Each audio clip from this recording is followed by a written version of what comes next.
Charge গঠনের সময় অথবা ৩৪২ আসামি পরীক্ষার সময়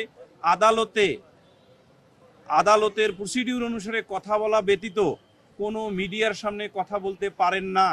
এবং এই বিষয়টি গতকালে যেভাবে মিডিয়ায় কথা বলেছেন এবং যেভাবে আইনশৃঙ্খলা রক্ষাকারী বাহিনী এটাকে সুশৃঙ্খলার সহিত মিডিয়াতে কথা না বলার জন্য যে ব্যবস্থা নেওয়া দরকার ছিল, সেটা যেহেতু পরিলক্ষিত হয় নাই, সেইটুকু যাতে পরিলক্ষিত হয় ফার্দার প্রসিডিংয়ের ক্ষেত্রে, এই জন্য একটা আবেদন করেছিলাম।